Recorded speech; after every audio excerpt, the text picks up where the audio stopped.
Hi everyone, welcome to Dhani kitchen. ఈరోజు వీడియోలో నా స్టైల్లో క్యాబేజీ ఎగ్ ఫ్రై ఎలా ప్రిపేర్ చేసుకోవాలో చూపిస్తాను. వేడి వేడిగా చపాతీల్లోకి ఈ విధంగా ప్రిపేర్ చేసుకొని తిన్నారంటే చాలా బాగుంటుంది. ముందుగా దీనికోసం ఒక క్యాబేజీని తీసుకొని ఈ విధంగా కట్ చేసుకొని ఒక 2 సార్లు నీట్గా క్లీన్ చేసుకొని వాటర్ అంతా కూడా పోయేటట్టు ఈ జల్లెడలో వేసుకొని పక్కన పెట్టుకోండి. ఒక 5 ఎగ్స్ తీసుకుంటున్నాను, నేను డబుల్ ఎగ్స్ తీసుకున్నాను. ఈ ఎగ్స్ని తీసుకొని పక్కన పెట్టుకోండి. ఒక ఆనియన్ని తీసుకొని ఈ విధంగా కట్ చేసుకొని పక్కన పెట్టుకోండి. 4 పచ్చిమిర్చిని ఈ విధంగా కట్ చేసుకోవాలి. ఉప్పు, మిరియాల పొడి, ధనియాల పొడి, కొంచెం పసుపు, పోపు, కారం, చికెన్ మసాలా, కరివేపాకు రెమ్మలు ఇవన్నీ కూడా తీసుకొని పక్కన పెట్టుకోండి. ఇప్పుడు స్టవ్ ఆన్ చేసుకొని బాండీ పెట్టుకొని కొద్దిగా ఆయిల్ అనేది యాడ్ చేసుకోవాలి. ఆయిల్ కొద్దిగా హీట్ అయ్యాక పోపు వేసుకోండి. పోపు కొద్దిగా ఫ్రై అయిన తర్వాత ఆనియన్ ముక్కలను కూడా వేసుకొని ఈ కలర్ వచ్చేంత వరకు బాగా ఫ్రై చేసుకోవాలి. ఇలా ఫ్రై అయిన తర్వాత ఇందులోకి పచ్చిమిర్చిని కూడా యాడ్ చేసుకొని 1 నిమిషం పాటు బాగా ఫ్రై చేసుకోండి.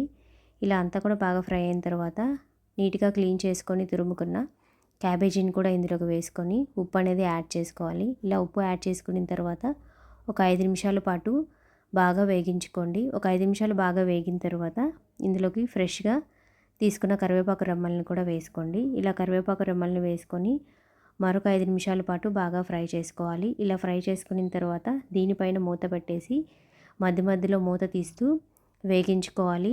హై ఫ్లేమ్ పెట్టి ఇలా మూత పెట్టి వదిలేశారంటే మాడిపోతుంది. మీడియం ఫ్లేమ్లోనే మూత పెట్టి కుక్ చేసుకొని మధ్య మధ్యలో మూత తీసుకుంటూ ఈ విధంగా ఫ్రై చేసుకున్నారంటే కరెక్ట్గా అయితే మనకి ఫ్రై అవుతుంది. అలా కాకుండా ఒకటేసారి మూత పెట్టి ఎక్కువ మంట పెట్టారంటే మాడిపోతుంది.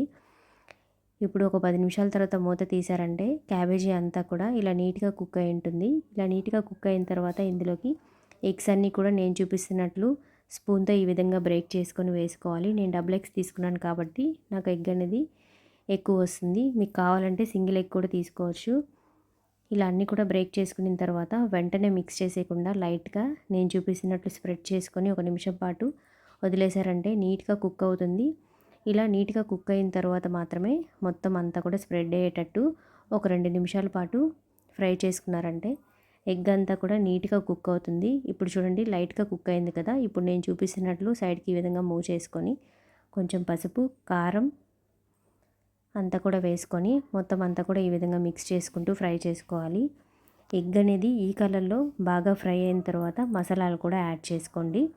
మొత్తం అంతా కూడా ఎగ్స్ వేసిన తర్వాత ఒక 5 నిమిషాల పాటు టైం పడుతుంది కుక్ అవ్వడానికి. ఇప్పుడు ఇందులోకి మిరియాల పొడిని కూడా యాడ్ చేసుకొని చికెన్ మసాలాను కూడా వేసుకొని బాగా వేగించుకోవాలి. ధనియాల పొడి, చికెన్ మసాలా, మిరియాల పొడి అన్నీ కూడా వేసుకున్నారు కదా. ఇప్పుడు అంతా కూడా ఒక 2 నిమిషాల పాటు బాగా ఫ్రై చేసుకోండి. ఒక 2 నిమిషాల పాటు ఫ్రై చేసుకున్నారంటే ఎంతో టేస్టీగా ఉంటే క్యాబేజీ ఫ్రై అయితే రెడీ అయిపోతుంది.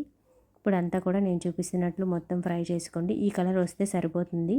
మనకి క్యాబేజీ ఎగ్ అంతా కూడా బాగా ఫ్రై అయినట్లు. ఇప్పుడు మనం స్టవ్ ఆఫ్ చేసుకొని చపాతీలో కానీ, పూరీలో కానీ, రైస్లో కానీ చాలా బాగుంటుంది. సూపర్ టేస్టీగా ఉంటుంది ఫ్రెండ్స్. మీరు కూడా ట్రై చేయండి. మీకు ఎలా కుదిరిందో కమెంట్ చేయండి. ఫస్ట్ టైం మన ఛానల్ విజిట్ చేస్తున్నట్లయితే తప్పకుండా సబ్స్క్రైబ్ చేసుకొని ఈ వీడియో మీకు ఎలా అనిపించిందో కమెంట్ చేయడం మాత్రం మర్చిపోవద్దు. Please do like and subscribe. Thank you for watching.